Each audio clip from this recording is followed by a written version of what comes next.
ಕೋಲಾರ ಜಿಲ್ಲೆಯ ಮಾಲೂರು ಪುರಸಭೆ ಅಧ್ಯಕ್ಷ ಉಪಾಧ್ಯಕ್ಷ ಚುನಾವಣೆ ಸಂಬಂಧ ಮತ್ತೆ ಅಧಿಕಾರದ ಚುಕ್ಕಾಣಿ ಹಿಡಿದ ಕಾಂಗ್ರೆಸ್. ಅಧ್ಯಕ್ಷ ಸ್ಥಾನಕ್ಕೆ ಕಾಂಗ್ರೆಸ್ನಿಂದ ಸ್ಪರ್ಧಿಸಿದ್ದ ಕೋಮಲ್ ನಾರಾಯಣ್ ಆಯ್ಕೆ. ಉಪಾಧ್ಯಕ್ಷ ಸ್ಥಾನಕ್ಕೆ ಸ್ಪರ್ಧಿಸಿದ್ದ ವಿಜಯಲಕ್ಷ್ಮಿ ಕೃಷ್ಣಪ್ಪ ಆಯ್ಕೆ. 27 ಸದಸ್ಯರ ಬಲ ಹೊಂದಿರುವ ಮಾಲೂರು ಪುರಸಭೆ ಶಾಸಕ ನಂಜೇಗೌಡ ಸೇರಿ ಒಟ್ಟು 28 ಮತಗಳು. 19 ಮತಗಳು ಪಡೆದ ಕಾಂಗ್ರೆಸ್ ಅಧ್ಯಕ್ಷ ಸ್ಥಾನಕ್ಕೆ ಆಯ್ಕೆ. ಬಿಜೆಪಿಗೆ 7 ಮತಗಳು ಪಡೆದು ಸೋಲು. ಕಾಂಗ್ರೆಸ್ನ 11 ಸದಸ್ಯರು, ಜೆಡಿಎಸ್ನ 1, 3 ಪಕ್ಷೇತರ, 3 ಬಿಜೆಪಿ ಶಾಸಕ ನಂಜೇಗೌಡ ಅಧ್ಯಕ್ಷೆ ಪರ ಮತ. ಒಬ್ಬ ಬಿಜೆಪಿ ಸದಸ್ಯ ಗೈರು, ಮತ್ತೊಬ್ಬ ಬಿಜೆಪಿ ಸದಸ್ಯರಿಂದ ಮತ ಚಲಾವಣೆ ಮಾಡದೆ ತಟಸ್ಥ. ಒಟ್ಟು 27 ಸದಸ್ಯರಲ್ಲಿ 11 ಕಾಂಗ್ರೆಸ್, 1 ಜೆಡಿಎಸ್, 5 ಪಕ್ಷೇತರ, 10 ಬಿಜೆಪಿ ಸದಸ್ಯರ ಬಲ.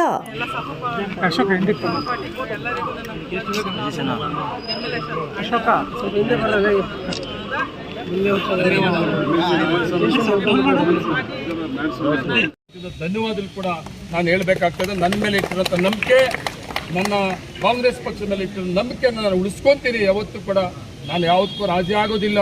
ಯಾವತ್ತೂ ಕಾಂಗ್ರೆಸ್ ಪಕ್ಷದ ಸಿದ್ಧಾಂತಕ್ಕೆ ಯಾರು ಬದ್ಧವಾಗಿರ್ತಾರೆ, ತಾಳ್ಮೆ ಇರ್ತದೆ, ಅಂಥವ್ರಿಗೆ ಅವಕಾಶ ಕಾಂಗ್ರೆಸ್ ಪಕ್ಷ ಸಿಗ್ತದೆ ಅನ್ನೋದಕ್ಕೆ ನಾವು ಸುಮಾರು ಉದಾಹರಣೆಗಳು ನೋಡಿದ್ದೀವಿ. ನಿಮಗೆಲ್ಲರಿಗೂ ಕೂಡ ಧನ್ಯವಾದಗಳ ಜೊತೆಗೆ ಮುಂದಿನ ದಿನಗಳಲ್ಲಿ ಬೇರೆ ಬೇರೆ ರೀತಿಯ ಅವಕಾಶಗಳು ಕಾಂಗ್ರೆಸ್ ಪಕ್ಷ ಕೊಡ್ತದೆ. ನೀವೆಲ್ಲರೂ ಕೂಡ ಒಗ್ಗಟ್ಟನ್ನು ಏನು ಕಾಪಾಡ್ಕೊಂಡಿದ್ದೀವಿ ದಿವಸ ಇದೇ ಒಗ್ಗಟ್ಟನ್ನು ಮುಂದುವರಿಸಬೇಕು ಅಂತೇಳಿ ನಾನು ನಿಮ್ಮನ್ನೆಲ್ಲ ವಿನಂತಿಸ್ಕೊತಾ ಇದ್ದೀನಿ. ನಮಸ್ಕಾರ. ಸರ್, ಉಪಾಧ್ಯಕ್ಷರು ಎಲೆಕ್ಟ್ ಆಗಿರೋದು ಬಿಜೆಪಿ ಪಕ್ಷದಿಂದ ಅಲ್ವಾ? ಅವರು ಉಪಾಧ್ಯಕ್ಷರು ಎಲೆಕ್ಟ್ ಆಗಿರೋದು ಮೊದಲು ಬಿಜೆಪಿ ಪಕ್ಷದಿಂದ ಅಲ್ವಾ? ಅವರು ಬಿಜೆಪಿ ಪಕ್ಷ ಬಿಜೆಪಿ ಅಭ್ಯರ್ಥಿ ಇದ್ದಾರೆ, ಗೊತ್ತಾ ನಿಮಗೆ? ಹೌದೌದು. ಬಿಜೆಪಿ ಪಕ್ಷ ಆಗಿದ್ದಾರೆ, ಬಿಜೆಪಿ ಕ್ಯಾಂಡಿಡೇಟ್ ಆಗಿದ್ದಾರೆ, ಅಭ್ಯರ್ಥಿ ಹಾಕೂಡ್ದಾಗಿತ್ತು. ಅವರು ಬಿಜೆಪಿ ಕ್ಯಾಂಡಿಡೇಟ್ ಇದಾರಲ್ಲ, ಅವ್ರೇನು ಬಿಜೆಪಿ ಇವತ್ತು ಬಂದಿಲ್ಲ. ಅವರು ಯಾರು? ನಾವು ಮಾಡಿರೋ ಕ್ಯಾಂಡಿಡೇಟ್ ವಿಜಯಲಕ್ಷ್ಮಿ ಅವರು ಸುಮಾರು ವರ್ಷಗಳಾಗಿದೆ ನಮ್ಮ ಪಕ್ಷಕ್ಕೆ ಬಂದು. ನಾವು ಅದರಿಂದ ನಮ್ಮ ಪಕ್ಷದ ಅಭ್ಯರ್ಥಿ ಅಂತೇಳಿ ನಮ್ಮ ಹೈಕಮಾಂಡ್ ತೀರ್ಮಾನ ಮಾಡಿ ಅಭ್ಯರ್ಥಿಗಳ ಘೋಷಣೆ ಮಾಡಿದ್ವಿ. ಅವ್ರು ಬಿಜೆಪಿ ಅಭ್ಯರ್ಥಿ ಸಪರೇಟ್ ಹಾಕೊಂಡಿದಾರಲ್ಲ, ಬಿಜೆಪಿ ಅಂತ ಹೇಳು. ಅಲ್ಲ ಸರ್, ಅವ್ರು ಎಲೆಕ್ಟ್ ಆಗಿದ್ದು ಯಾವ ಪಾರ್ಟಿಯಿಂದ ಅಂತ ಸದಸ್ಯರಾಗಿದ್ದು? ಆಮೇಲೆ ಒಂದು ಮನೆ ಅಲ್ಲ ಸರ್, ಆಪರೇಷನ್ ಮಾಡಿದ್ದೀರಾ ಹೇಳ್ತಾರೆ ನಮ್ಮ ಅಬ್ಸರ್ವರ್ಸ್. ಹಾಕಿದ್ರು ಕೂಡ MLA ಎಲೆಕ್ಷನ್ ನಿಂತ್ಕೊಂಡ್ರು ಕೂಡ ನಮ್ಮ ನಂಜೇಗೌಡರು ಸ್ಥಳೀಕರು ಬೇಕು ಅಂತ ಕೈಗೆ ಸಿಕ್ಕಿದ್ದಾರೆ, ಕಷ್ಟ ಸುಖಕ್ಕೆ ಆಗಿದ್ದಾರೆ ಅಂತ ಸಾಮಾನ್ಯ ಜನ ಬಡವರು ಗೆಲ್ಸಿದ್ದಾರೆ. ಸರ್ಕಾರ ಇದೆ. ಇವತ್ತು ಸರ್ಕಾರ ಇರೋದ್ರಿಂದ ನಮ್ಮ ತಾಲೂಕಿನ ಜನತೆ ನಂಬಿಕೆ ನಮ್ಮ ಮೇಲೆ ಏನಿಟ್ಟಿದ್ರು, ಕಾಂಗ್ರೆಸ್ ಪಕ್ಷದ ಮೇಲೆ ಏನಿಟ್ಟಿದ್ರು, ಆ ನಂಬಿಕೆನ ಉಳಿಸ್ಕೊಳ್ಳೋದಕ್ಕೆ, ವಿಶೇಷ ಅಭಿವೃದ್ಧಿ ಮಾಡಿಸೋದಕ್ಕೆ, ಗ್ರಾಮಾಂತರ ಪ್ರದೇಶ ಆಗಿರ್ಬೋದು, ವಿಶೇಷ ಮಾಲೂರು ಟೌನ್ನ ವಿಶೇಷ ಅಭಿವೃದ್ಧಿ ಮಾಡೋದು, ವಿಶೇಷವಾಗಿ ಸರ್ಕಾರ ಸಹಕಾರವನ್ನು ತಗೊಂತೀನಿ ಅಂತೇಳಿ ಇವು ಪುರಸಭೆಯನ್ನು ಅತಿ ಹೆಚ್ಚು ಲೀಡಲ್ಲಿ ಗೆಲ್ಲಿಸ್ಕೊಟ್ಟಿದ್ದಕ್ಕೆ ನನಗೂ ಕೂಡ ಒಂದು ಶಕ್ತಿ ಬಂದಿದೆ. ನಾನು ಇನ್ನೂ ಧೈರ್ಯವಾಗಿ ಪಕ್ಷವನ್ನು ಕಟ್ಟೋದಕ್ಕೆ ಇನ್ನೇನು 1 ವರ್ಷ ಎಲೆಕ್ಷನ್ ಇದೆ, ಪುರಸಭೆ ಎಲೆಕ್ಷನ್ನು.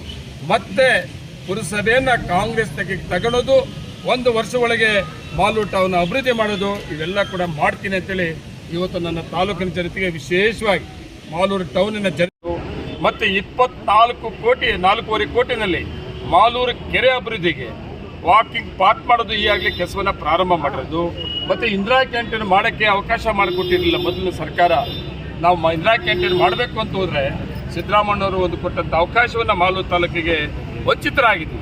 ಅದಕ್ಕೂ ಕೂಡ ನಮ್ಮ ಸರ್ಕಾರ ಬಂದರೆ ನೀರನ್ನು ತಂದಿದ್ದು ಮತ್ತು ವಿಶೇಷವಾಗಿ ಫ್ರೀ ಸೈಟನ್ನು ಕೊಡೋದು.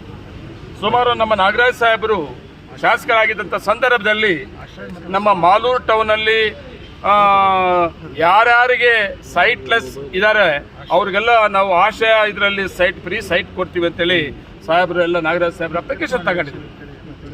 ತಕ್ಷಣ ಸರ್ಕಾರ ಮತ್ತು ಶಾಸಕರು ಚೇಂಜ್ ಬದಲಾವಣೆ ಆದಮೇಲೆ ಅದು ಹಂಗೆ ಪೆಂಡಿಂಗ್ ಇತ್ತು.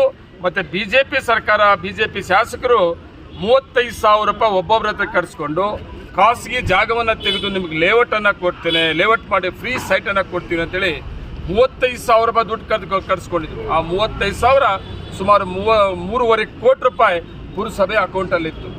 ನಾನು ಕಾಂಗ್ರೆಸ್ ಶಾಸಕನಾಗೋಕ್ಕೆ ಮೊದಲು ಸುಮಾರು 15 ವರ್ಷ ಕಾಂಗ್ರೆಸ್ ಶಾಸಕರಿರಲಿಲ್ಲ. ಪುರಸಭೆ 15 ವರ್ಷದಿಂದ ಪುರಸಭೆ ಇರಲಿಲ್ಲ. ನಾನು ಶಾಸಕನಾಗಬೇಕು ಕಾಂಗ್ರೆಸ್ ಪಕ್ಷದಲ್ಲಿ ಅಂತ ಬಂದಾಗ ಒಂದು ಮಾತನ್ನು ಕೊಟ್ಟಿದ್ದೆ. ನಾನು ಏನೇನು ನಮ್ಮ ತಾಲೂಕಿನ ಆಡಳಿತವನ್ನು ಮಾಡ್ತೀವಿ ಅಂತ ಹೇಳಿದ್ವು, ಅದರಲ್ಲಿ ವಿಶೇಷವಾಗಿ ಮಾಲೂರು ಟೌನ್ ಸಂಬಂಧಪಟ್ಟಂಗೆ ಫ್ರೀ ಸೈಟ್ಗಳು ಕಾಂಗ್ರೆಸ್ನ ಶಾಸಕರಿದ್ದಾಗ ಏನು ಭರವಸೆ ಕೊಟ್ಟಿದ್ರು, ಬಿಜೆಪಿ ಶಾಸಕರು 2 ಅವಧಿಗಾದರೂ ಕೂಡ ಅವ್ರು ಕೊಡೋಕ್ಕಾಗಿರ್ಲ್ವೋ ಅದನ್ನು ನಾನು ಕೊಡ್ತೇನೆ.